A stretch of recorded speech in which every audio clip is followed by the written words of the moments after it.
اعوذ باللہ من الشیطان الرجیم بسم اللہ الرحمن الرحیم بالبینات والزبر وانزلنا الیک الذکر لتبین للناس ما نزل الیہم ولعلہم یتفکرون افامن الذین مکروا السیئات ان یخسف اللہ بہم الارض او یاتیہم العذاب من حیث لا یشعرون۔ سبحان اللہ۔ کل ہم نے پچھلی آیت کے اندر یہ بات پڑھی تھی کہ اللہ تعالیٰ نے مردوں کو رسول اور نبی بنایا ہے، رب نے عورت کو یہ منصب نہیں دیا، ٹھیک ہے۔ یہی وجہ ہے کہ چند خصوصیات ایسی ہیں جس کی وجہ سے اللہ تعالیٰ نے مردوں کو عورتوں پر فضیلت دی ہے۔ اس کی وجہ ان میں سے وجوہات میں سے ایک وجہ یہ بھی ہے کہ اللہ تعالیٰ نے جو منصب نبوت ہے یا رسالت ہے یہ صرف اور صرف اللہ تعالیٰ نے مردوں کو عطا فرمایا ہے۔ سبحان اللہ۔ تو اللہ تعالیٰ نے ارشاد فرمایا کہ ہم نے پچھلے جتنے انبیاء یعنی جو مرد بھیجے ہیں، جو رسول بھیجے ہیں، نبی بھیجے ہیں، وہ صرف خالی نہیں بھیجے بلکہ کیا کیا، بالبینات والزبر، ہم نے کتابیں بھی عطا فرما کے انہیں بھیجا ہے، اور بالبینات ہم نے انہیں کیا کیا، بہت ساری نشانیاں بھی عطا فرما کے بھیجا ہے۔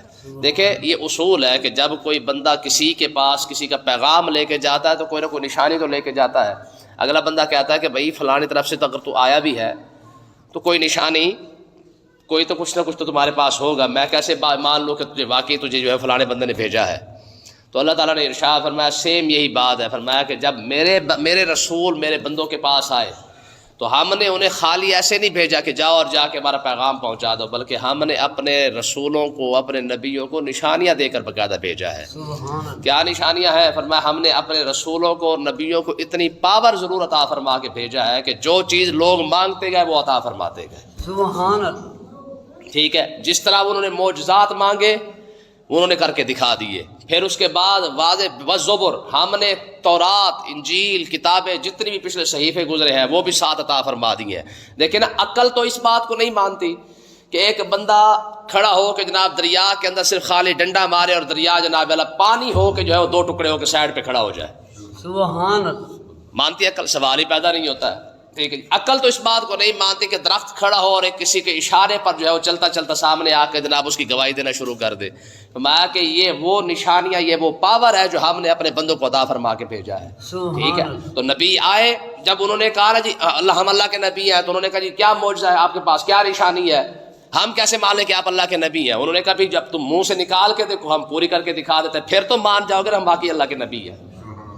پھر دیکھیں انہوں نے بڑی عجیب سے عجیب چیزیں مانگی ہیں، جیسے ہم بار بار پڑھتے رہتے ہیں کہ پتھر سے جانور کو نکالنے کی ڈیمانڈ کرنا، تو عقل بھی اس بات کو نہیں مانتی ہے کہ سیاڑا بیانا بندہ ہو کہ بھی یہ بات کبھی نہیں کرے گا بھی جانور سے جانور تو پیدا ہوتا ہے۔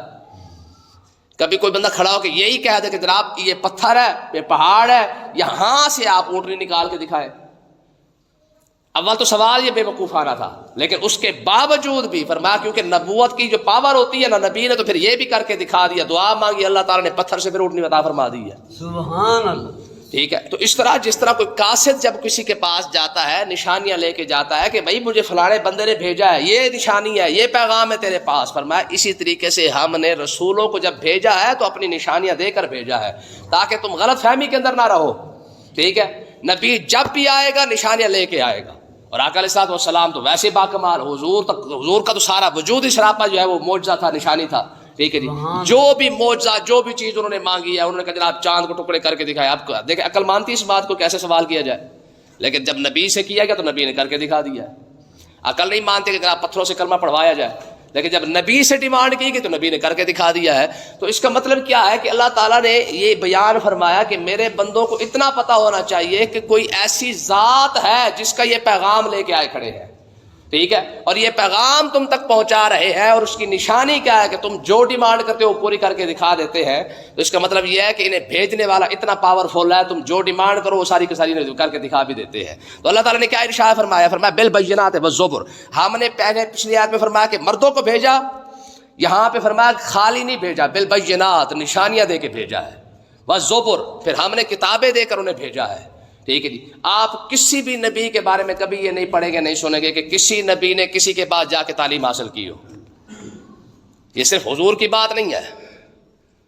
ٹھیک ہے جی، ہاں الا ماشاء اللہ موسیٰ علیہ السلام کے لیے حکم آیا تو باقاعدہ اس کی وضاحت بھی آئی ہے۔ ہاں نبیوں کو جب بھی سکھاتا ہے صرف رب ہی سکھاتا ہے. علامہ آدم الاسماء فرمایا کہ ہم نے آدم علیہ السلام کو علم عطا فرمایا. سبحان اللہ. ٹھیک ہے جی. تو اس کا مطلب یہ یعقوب علیہ السلام کے بارے میں بھی یہی آیا ہے کہ وَعَلَمَ مِنَ اللَّهِ مَا لَا تَعْلَمُونَ کہ ہم نے یعقوب علیہ السلام کو علم عطا فرمایا تھا. وَإِنَّهُ لَذُو عِلْمٍ لِّمَا عَلَّمْنَاهُ وَلَٰكِنَّ أَكْثَرَ النَّاسِ لَا يَعْلَمُونَ. فرمایا ہمارا جو صاحب علم بندہ تھا یعقوب علیہ السلام, ٹھیک ہے, وہ ہم نے اسے علم عطا فرمایا ہے. تو نبیوں کی جو تربیت اور تعلیم ہے وہ خود رب کے ذمہ ہوتی ہے. رب آپ ان کی تعلیم فرماتا ہے, آپ نبیوں کی تربیت فرماتا ہے. ٹھیک ہے, نبیوں کی جو تربیت ہے وہ بھی اللہ کے ذمہ ہے, نبیوں کی جو تعلیم ہے وہ بھی اللہ کے ذمہ ہے. سبحان اللہ. تو کتنی بڑی شان ہے یار نبیوں کی کہ ہماری تربیت ہماری ماں باپ کرتے ہیں, اور واحد نبی ہوتا ہے جس کی تربیت خود رب بھی فرماتا ہے. سبحان اللہ. ٹھیک ہے جی. حضرت حلیمہ سعدیہ رضی اللہ تعالیٰ عنہا فرماتے ہیں کہ جب آقا علیہ السلام کو میں اٹھا کے لے گئی نا, ٹھیک ہے, تو میں نے جب دودھ پلانے کے لیے اپنا سینہ پیش کیا تو آقا علیہ السلام نے صرف ایک سائڈ سے پیا ہے, دوسری سائڈ سے پیا ہی نہیں ہے. کیوں؟ فرمایا میرا دوسرا بچہ تھا, حضور علیہ السلام نے اس کے لیے چھوڑ دیا تھا. سبحان اللہ. اب شروع سے اندازہ کریں کہ یہ حالات ہو. اور حضرت حلیمہ سعدیہ فرماتے کبھی بھی آقا علیہ السلام نے کپڑے کے اندر پیشاب نہیں فرمایا. فرمایا جب بھی حضور کے پیشاب کا ٹائم ہوتا حضور خود رو پڑتے تھے, میں اٹھا کے لے جاتے, حضور پیشاب کر لیا کرتے تھے. سبحان اللہ. ٹھیک ہے جی, آپ اندازہ کریں. تو اس کا مطلب یہ کہ نبی کی جو تعلیم اور نبی کی تربیت یہ خود رب کے ذمہ ہے. ٹھیک ہے, آقا علیہ السلام کے بعد جب جبریل علیہ السلام آتے نا, قرآن کی ایک آیت لے آتے, 2 آیتیں لے آتے, 4 لے آتے, 8 لے آتے, جتنی بھی لے کے آتے, تو حضور کوشش کرتے جلدی جلدی پڑھنے کی تاکہ کوئی لفظ رہ نہ جائے, کوئی بھول نہ جائے. تو اللہ تعالیٰ نے ارشاد فرمایا محبوب آپ کو یہ جلدی کرنے کی ضرورت نہیں ہے, آپ کو پڑھانا بھی ہمارے ذمہ ہے, آپ کو یاد کروانا بھی ہمارے ذمہ ہے. سبحان اللہ. ہاں, آپ اس بات سے پریشان نہ ہو کہ جناب آپ کو یاد کرنا پڑے گا اور آپ بھول ہی نہ جائے. آپ نہ ہم آپ کو بھولنے دیں گے نہ ہم آپ کو پریشان ہونے دیں گے. اس کو پڑھانا بھی ہم نے ہے, یاد بھی ہم ہی نے کروانا ہے. ٹھیک ہے, تو اللہ تعالیٰ نے ارشاد فرمایا کہ بالبینات والزبر, ہم نے کتابیں بھی دے کے بھیجا اور نشانیاں بھی دے کے بھیجا. اور آگے فرمایا وَأَنزَلْنَا إِلَيْكَ الذِّكْرَ, اے محبوب ہم نے جو آپ کو نصیحت عطا فرمائی ہے, یعنی جو قرآن عطا فرمایا ہے, لِتُبَيِّنَ لِلنَّاسِ, یہ لوگوں کو کھول کھول کے بیان فرما دے. کس لیے؟ مَا نُزِّلَ إِلَيْهِمْ, تاکہ لوگوں کو پتہ چل جائے کہ ان کے رب نے ان پر کیا نازل فرمایا ہے. سبحان اللہ. اس میں لکھا کیا ہے یہ کھول کھول کے بیان کریں. ساری زندگی گزر جائے بندے کو پتہ ہی نہ چلے کہ قرآن میں لکھا ہی کیا تھا. آپ اندازہ کر سکتے ہیں, اخبار آتے ہیں نا سویرے سویرے, اب تو خیر اس طرح موسم وہ اخباروں والا حساب کتاب نہیں رہ گیا, لیکن چھپتے تو آج بھی ہیں. ٹھیک ہے, کوئی بندہ زبانی انگریزی اخبار یاد کر لے اور پتہ کخ نہ ہو, مجھے آپ بتا اس کو کوئی فائدہ ہے؟ چاہے ساری زبان کی زبانی یاد کر کے کھڑا ہو انگریزی اخبار, یا آپ کوئی کتاب اٹھا لے فارسی کی, عربی کی, ٹھیک ہے, کوئی بھی کتاب آپ اٹھا لیں جس کو آپ سمجھتے ہی نہیں ہیں لیکن زبانی یاد کر چکے ہیں, اس کا اتنا زیادہ فائدہ کوئی نہیں ہونا, کیونکہ پتہ ہی کوئی بھی کیا لکھا ہوا ہے. یہی حال سیم اس چیز کا ہے. قرآن کا پہلا درجہ کیا ہے کہ اس کو دیکھ کے یاد کر لیا جائے, پڑھ لیا جائے. ٹھیک ہے, میں اگر اس قابل بن چکے ہو کہ اس کو دیکھ کے پڑھ سکتے ہو, تو اس کے اوپر والا جو افضل درجہ ہے وہ کیا ہے, اس کو کوشش کرے زبانی یاد کرنے کی. فرمایا اگر زبانی بھی یاد کر لیا ہے, کچھ حصہ یاد کر لیا یا سارا یاد کر لیا ہے, فرمایا اب اگلا مرحلہ کیا ہے, سب سے اہم اور خاص جو مرحلہ ہے وہ ہے اس کو سمجھنے کا. اس کے اندر لکھا کیا ہے, کیا بات ہو رہی ہے, رب تم سے بات کیا کر رہا ہے, کیونکہ یہ تو اصول ہے, جس کی کتاب ہوتی ہے وہی کلام بھی کر رہا ہوتا ہے نا. ٹھیک ہے جی, ہمارے بزرگ فرماتے ہیں کہ جب کسی شخص کے دل میں یہ خواہش پیدا ہونا کہ یار وہ امام بخاری سے بات کرتا, ان کے زمانے میں ہوتا, ان کے سامنے بیٹھتا, ان سے گپے شپے لگاتا, حال حوال پوچھتا, ٹھیک ہے جی, ان سے کچھ لیتا, وہ کہتے بخاری اٹھا کر پڑھنا شروع کر دے, سمجھ لے, یوں سمجھ لے کہ امام بخاری خود ان سے بات کر رہے ہیں. سبحان اللہ. ٹھیک ہے, اور میں اسی طریقے سے کسی کی بھی کتاب, امام غزالی کی اٹھا لے, شیخ اکبر کی اٹھا لے, کسی کی بھی اٹھا لے, میں کہ جس بندے کا دل کرے نا کہ یار میں فلانے بابے سے بات کرتا, میں اس کی کتاب پڑھنا شروع کر دے, ایسے سمجھ لے کہ اسی بابے سے بات کر رہا ہے. تو آپ یہاں سے اندازہ لگا لیں اسی اصول کے مطابق, یار جس بندے کا دل کرے نا رب سے باتیں کرنے کا, ٹھیک ہے, گپے لگانے کا, حال حوال کرنے کا, تو میں اگر رب سے کلام کرنا ہو, رب سے بات کرنی ہو, رب سے گپ شپ لگانی ہو, پھر میں اسی کی کتاب اٹھا کر پڑھنا شروع کر دو, ایسے سمجھ لو کہ تم رب کے ساتھ باتیں کر رہے ہو. سبحان اللہ. بھائی رب کی باتیں ہی تو ہے, اور کیا ہے, سمجھ آئی کہ نہیں ہے. تو اگلا مرحلہ کیا ہے, فرمایا وہ ہے سمجھ کر پڑھنے کا. یہی وجہ ہے کہ اگر سمجھ کر ایک لفظ پڑھا جائے اور زبانی پورا قرآن بھی پڑھ دیا جائے تو وہ سمجھا ہوا ایک لفظ جو ہے وہ زبانی قرآن پڑھنے سے زیادہ افضل ہے. سبحان. بات سمجھ آئی کہ نہیں آئی ہے؟ تو یہ 3 درجے. پہلا درجہ ہے دیکھ کر پڑھنے کا، نادرہ جس کو ہم کہتے ہیں، ناظرہ کہتے ہیں، ٹھیک ہے. دوسرا درجہ کون سا ہے؟ حفظ کرنے کا. تیسرا درجہ کون سا ہے؟ اس کو سمجھ کر پڑھنے کا.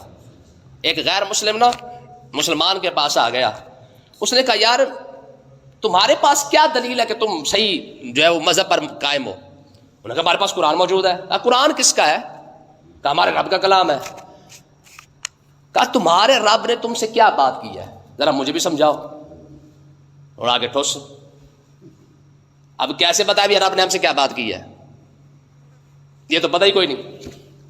اس نے کہا چل تجھے میں اگلے مسلمان کے پاس لے جاتا ہوں. اگلے کے پاس لے گیا. کہا یار غیر مسلم بندہ ہے، ٹھیک ہے، چاہ چڑھا ہوا ایسے مسلمان ہونے کا، تو کہتا ہے کہ یار تم جو مسلمان ہو اپنے آپ کو تم سچا جو کہتے ہو دلیل کیا؟ اس نے کہا دلیل ہمارے پاس قرآن ہے، ہمارے پاس رب کا کلام موجود ہے. کہا اس میں لکھا کیا ہے یہ سمجھاؤ. اگلا بھی چپ، کیونکہ ساری زندگی تو ہمیں صرف یہی پڑھا تھا نا کہ بس بسم اللہ الرحمن الرحیم پڑھو اور جنت مل گئی. ہمیں تو پتہ ہی کوئی نہیں بیچ میں لکھا کیا ہے. سمجھ آئی؟ انہوں نے کہا بھی یار اب آ جا کے جس کو گالیاں دیتے ہیں نا انہیں کے پاس ہی چلتے ہیں، ٹھیک ہے. پھڑ پھڑا کے لے آئے عالم کے پاس. انہوں نے کہا جناب یہ غیر مسلم ہے، اللہ اللہ کر کے اس کو لے آئے مسجد کے اندر. آپ یہ اس کا سوال ہے. کہا جی ہاں یہ کیا سوال ہے؟ اس نے کہا جی سوال یہ ہے کہ تمہارا مذہب سچا کیسے ہے؟ اس نے کہا جی ہمارے پاس قرآن ہے. کہا جی قرآن میں کیا لکھا ہوا ہے؟ ٹھیک ہے. تو عالم دین نے کہا قرآن میں یہ لکھا ہوا ہے جس کا کھاتے ہو اسی کے آگے جھکا بھی کرو. سبحان اللہ. یہ لکھا ہوا ہے قرآن کے اندر، جس کا رزق کھا رہے ہو اسی کے آگے جھکنا بھی بنتا ہے. اس نے کہا میاں یہ قرآن کا خلاصہ ہے، ما خلقت الجن والانس الا لیعبدون. ہم نے تجھے روٹی دی ہے، پیسہ دیا ہے، دولت دیا ہے، شہرت دیا ہے، نوکری دیا ہے، عزت دی ہے، کاروبار دیا، سارا کچھ دیا نا تجھے. الا لیعبدون، حق بھی تو بنتا نا میرے آگے آ بھی تو صحیح نا، جھک بھی تو صحیح نا. تو یہ مطلب ہے کہنے کا مقصد یہ کہ بھائی اس کے اندر کیا لکھا ہے؟ یہ رب کا خط ہے. یہ کیا ہے؟ رب کا. ہم نے پرانے دور کے اندر خط بھیجا کرتے تھے، ٹھیک ہے، دوست کے نام، یار کے نام، بھائی کے نام، گھر والوں کے نام، ٹھیک ہے. تو رب نے خط ہی تو بھیجا ہے، یہ خط ہی تو ہے رب کا. اس کے اندر کیا لکھا ہوا ہے پتہ کوئی نہیں ہے. ہاں چم چم کے جناب والا سارا دن ساری زندگی گزر گئی، چم کے آنکھوں پر بھی لگایا، سر پہ بھی رکھ لیا ہے جی. وہ جب دلہن نکلنے لگی تو اس کے سر پہ بھی رکھ لیا. 8 دن ناچ ٹاپ کے جب دلہن نکلنے لگی تو کیا کیا؟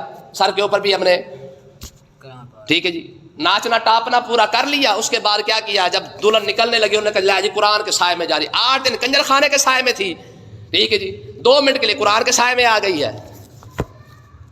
بات سمجھ آئی کہ نہیں آئی ہے؟ تو کہنے کا مقصد یہ کہ بھائی یہ رب کا خط ہے، ٹھیک ہے. یہ کیا ہے؟ رب کا، یہ رب کا خط ہے. تو اللہ تعالیٰ نے ارشاد فرمایا محبوب ذرا ان کو فرمائے قیامت والے دن رب پوچھے، فرمایا ہاں بھائی اور میرا جو خط تمہارے پاس آیا تھا کیا کیا؟ ہم کہا جی مالک ہم نے تو چم چم کے آنکھوں پہ لگا تھا، بلکہ چم چم چم کے کیا ہم نے تو چاٹ چاٹ کے قرآن ہی کھا گیا تھا سارا. کہا بیچ میں لکھا کیا تھا؟ میں نے جو تمہیں پیغام بھیجا تھا وہ کیا تھا؟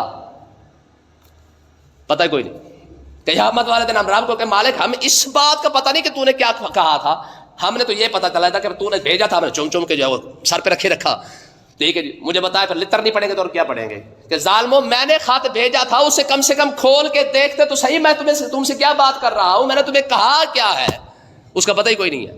تو اللہ تعالیٰ نے کیا فرمایا محبوب یہ خط ان کو پڑھ کے سنائے. وَأَنزَلْنَا إِلَيْكَ الذِّكْرَ، ہم نے آپ کے پاس جو خط بھیجا ہے، جو نصیحت آپ پر نازل فرمائی ہے، لِتُبَيِّنَ لِلنَّاسِ، لوگوں کو کھول کھول کے بتائے، مَا نُزِّلَ إِلَيْهِمْ، کہ اللہ تعالیٰ نے ان پر کیا نازل فرمایا ہے.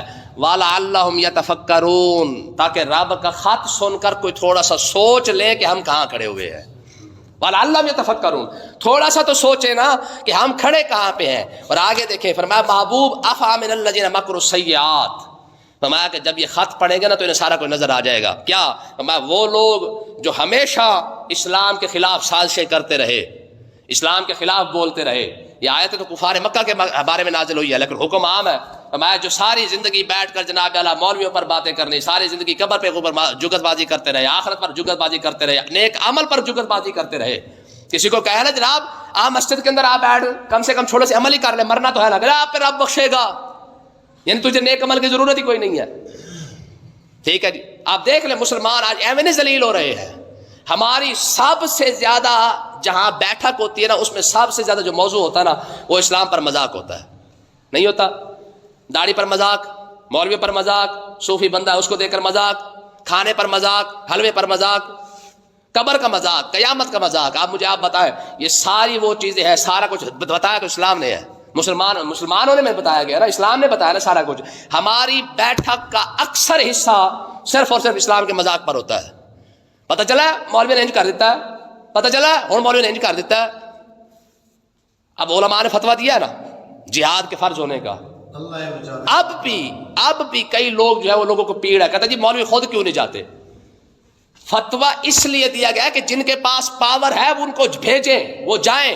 ساری زندگی جو کھاتے رہے پیتے رہے پاڑتے رہے پورے پاکستان کو، لنگر جو کھاتے رہے پاکستان کا، اب جا کے جہاد کرے نا. فتویٰ دینے کا مقصد تو یہی ہے.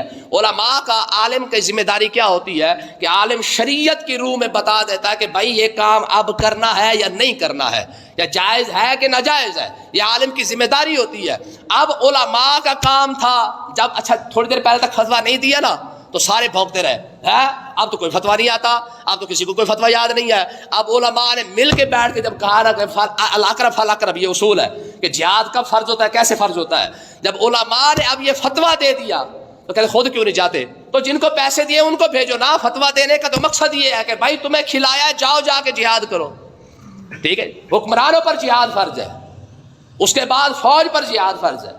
ہاں جب حکمران خود بے بس ہو جائے، فوج بے بس ہو جائے کہ بھئی ان سے کنٹرول نہ ہو سکے، سنبھالا نہ جا سکے، پھر وقت کا حاکم اپیل کرتا ہے کہ بھئی اب ہمارے کنٹرول سے معاملات باہر نکل چکے ہیں، فلہذا عوام نکلے، اور عوام نکل کے کیا کرے، دفاع کرنا شروع کرے. تب جا کے عوام پر بھی جہاد فرض ہو جاتا ہے. ٹھیک ہے، فلہذا اب جو عسکری جہاد فرض ہے، جو ہتھیار کا، جو اسلحے کا جہاد فرض ہے، وہ تو پوری دنیا کے مسلمان ممالک کے حکمرانوں پر جہاد فرض ہے، اور اس کے بعد ان فوجوں پر جہاد فرض ہے جو اس وقت فوج کے اندر کھڑے ہوئے ہیں. بات سمجھ آئی کہ نہیں آئی ہے؟ ہاں جب ان سے معاملات کنٹرول میں نہ ہو تب جا کے پوری امت مسلمہ پر جہاد فرض ہو جائے گا، عام عوام پر بھی جہاد فرض ہو جائے گا، اسلحہ اٹھانا فرض ہو جائے گا.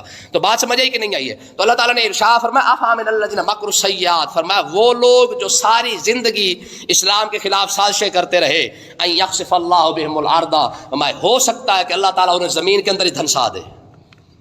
یہ تو رب کی کرم نوازی کہ رب روٹی دے رہا ہے، تیری مذاق کرنے پر بھی روٹی دے رہا ہے، تیری جگت بازی کرنے پر بھی تجھے روٹی دے رہا ہے. ان یخسف اللہ بہم الارض، ہو سکتا ہے کہ اللہ تعالیٰ کیا کرے، تجھے زمین کے اندر دھنسا دے. او یاتیہم العذاب، یا آسمان سے عذاب نازل فرما دے، من حیث لا یشعرون، تمہیں پتہ ہی نہ ہو، تو نوکری میں جا رہا اور رب کا عذاب نازل ہو جائے، تو کاروبار میں مگن اور رب کا عذاب نازل ہو جائے. او یاخذہم فی تقلبہم فما ہم بمعجزین، یا ہو سکتا ہے کہ تو چلتے پھرتے کہیں بھی جا رہا ہو سیر سپاٹا کرنے کے لیے، رب تجھے وہاں سے پکڑ لے، فما ہم بمعجزین، پھر رب کو تھکا تو کوئی نہیں سکتا نا، رب کو کہا تو کوئی نہیں سکتا نا کہ مالک یہ تو نے کیا کیا ہے. دیکھیں نا اتنے سال گزر گئے، رب نے مہلت دی ہوئی ہے، کسی کو کچھ نہیں کہا نا.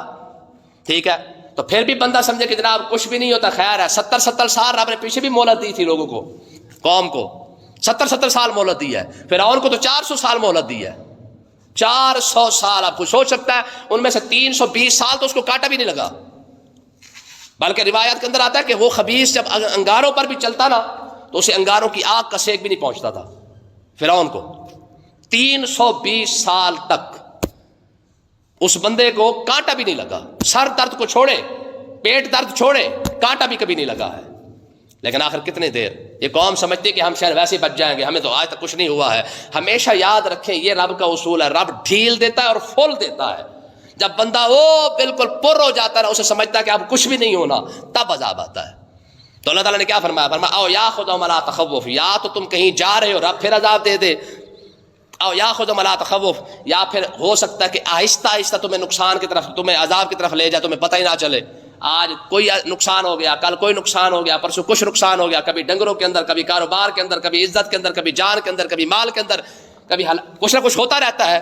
فرمایا کہ ہو سکتا ہے رب تمہیں ایسے عذاب دے رہا ہو اور تمہیں پتہ ہی نہ ہو، لیکن یہ بات ضرور ہے فَإِنَّ رَبَّكُمْ لَرَءُوفٌ رَحِيمٌ، اگر آج بھی بچے ہوئے ہو تو اس کی وجہ یہ ہے کہ تمہارا رب اب بھی تم پر رحم کرنے والا ہے، اب بھی تم پر مہربان ہے، تب جا کے تم بچے ہوئے ہو. وگرنہ جتنی مجرمانہ خاموشی امت مسلمہ نے دکھائی ہے، خدا کی قسم بچنے کے قابل نہیں تھی.